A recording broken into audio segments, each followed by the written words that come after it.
République adressée aux Français, c'est à l'œil de tous vos quotidiens ce matin. Le chef de l'État qui écarte entre les lignes la possibilité de donner le pouvoir au nouveau Front populaire, Julien Gall. Il a choisi la formule de la lettre aux Français pour s'exprimer. Emmanuel Macron sort du silence pour la première fois depuis les résultats des élections législatives. Le président de la République est clair. Pour lui, personne ne l'a emporté, aucune force politique n'obtient une majorité suffisante. Il demande à l'ensemble des forces politiques, se reconnaissant dans les institutions républicaines, d'engager un dialogue pour bâtir une majorité solide, nécessairement plurielle.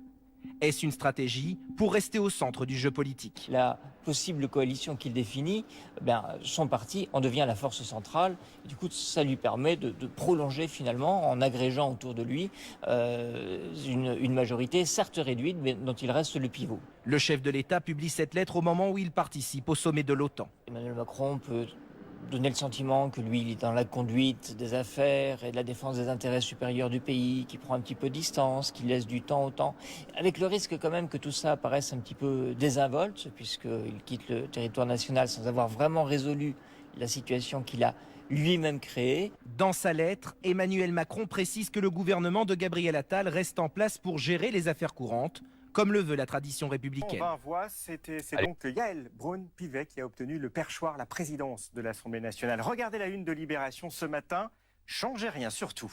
Voilà les détails avec Julien Gall. Le sourire aux lèvres, Yaël Braun-Pivet retrouve le perchoir, réélue au poste qu'elle occupait avant la dissolution de l'Assemblée nationale. Avec 220 voix, la candidate du camp macroniste devance de 13 voix son concurrent André Chassaigne du Nouveau Front populaire.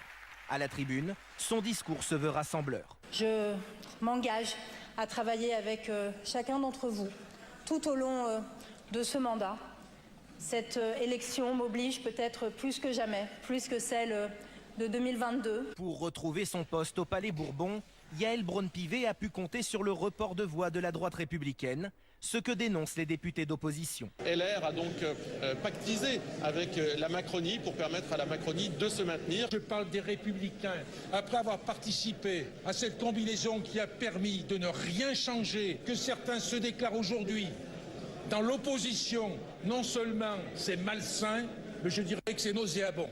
Une réélection au troisième tour de scrutin à la majorité relative, alors qu'Emmanuel Macron n'a pas encore choisi le futur locataire de Matignon. C'est une assise politique extrêmement fragile. Je ne sais pas quel va être le Premier ministre, comment ils vont réussir à trouver des projets de loi qui vont obtenir des majorités. La présidente de l'Assemblée nationale est le quatrième personnage de l'État, derrière le président de la République, le Premier ministre et le président du Sénat. De pause, à quoi aspirent les Français?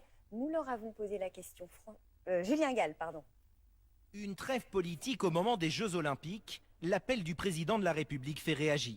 Je suis surprise parce que le pays ne doit pas normalement s'arrêter. Pour moi, c'est la mauvaise période. Pour moi, de toute façon, il y aurait toujours des excuses en fait. Aujourd'hui, c'est les JO, peut-être que dans 2 mois, ce sera autre chose. On en a tous un peu plein les oreilles d'entendre toutes les petites combines politiques et on a bien envie de passer à autre chose. La France est aujourd'hui un pays fracturé et les Jeux Olympiques, ça apporte cet aspect d'humanité, cet aspect de partage. Dans cette trêve souhaitée par Emmanuel Macron, le gouvernement démissionnaire de Gabriel Attal resterait en place et continuerait de gérer les affaires courantes.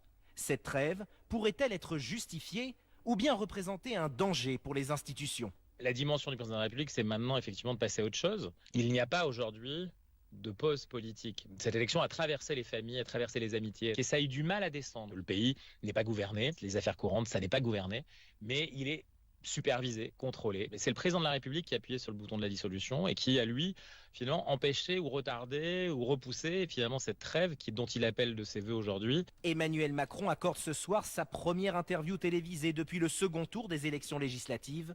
Sur France 2 et France Info, le chef de l'État devrait notamment revenir sur cette période de trêve et sur la situation politique du pays.